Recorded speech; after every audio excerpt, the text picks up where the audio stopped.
All right, so an ant colony, an ant alone is pretty stupid and insignificant on its own, and but an ant colony together is complex and smart.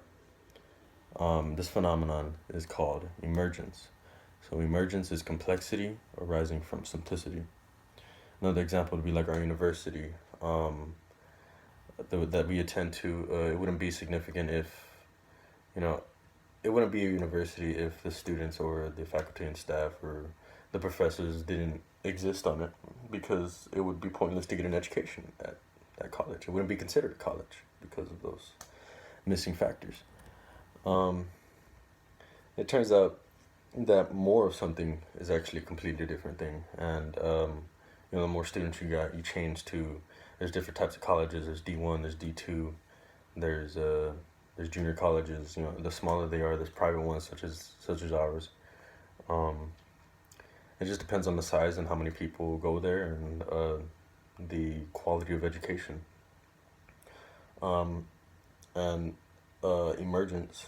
The reason for it is because of the simple things that combine and interact with one another to make something different and more complex. And there are external factors that affect this as well. And those external factors can be communication as a whole. So there's chemical factors, there's kinetic, there's a whole different, all different types of factors that affect emergence and what it is. Um, so I'm going to explain emergence through the ant colony. The ant as an individual is only one very small part of the whole ant colony. So a colony can wage wars. It can defend against intruders. Yeah, the colony is made up of every single ant, so it's made up of one ant, and but there's just many of them, so that makes the colony. They have structure. They have coordinates and everything, and this leads to my next thing with the communication. So the external factors such as chemicals that they secrete. There's soldiers. There's gatherers. There's a lot of factors that lead up into this. Um, the specific job, they each have a specific job, so they actually smell for the chemicals on themselves. And if they don't smell enough of, like, say a soldier doesn't smell enough caretakers, so that soldier will actually change to a caretaker, and vice versa to everybody else. So that works with the gatherers, the workers, that works with everybody because they each secrete chemical that says what they are. And I think that these findings leads to a better understanding of many phenomenons and helps us better understand how the universe functions as a whole, with its insignificant smaller parts. Um, Again, I want to state that even when parts are acting all individually, such as the ant, external factors can change what they are as a whole. So that external factor for the ants is chemicals. Another factor, like I mentioned earlier, about the kinetic energy, that's with ice or with water molecules.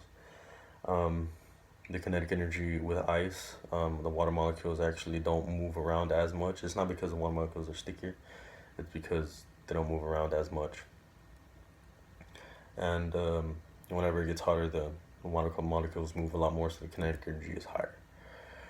No one actually knows how the phenomenon occurs or how life even comes to exist, because we are actually made up of proteins and organelles and cells. The cell is the smallest living thing, and even beyond that, there are still structures that are smaller and not living. So we actually are made up of non-living things, which is really interesting.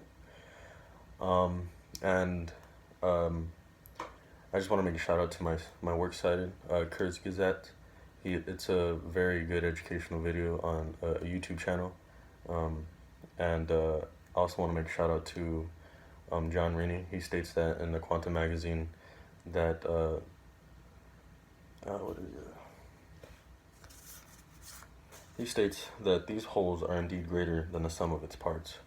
And that is very much true. Everything that I've explained, it's basically what emergence is. Um, it's complexity arising from simplicity, once again. And yeah, I just wanted to make a shout out to them. And this concludes my video.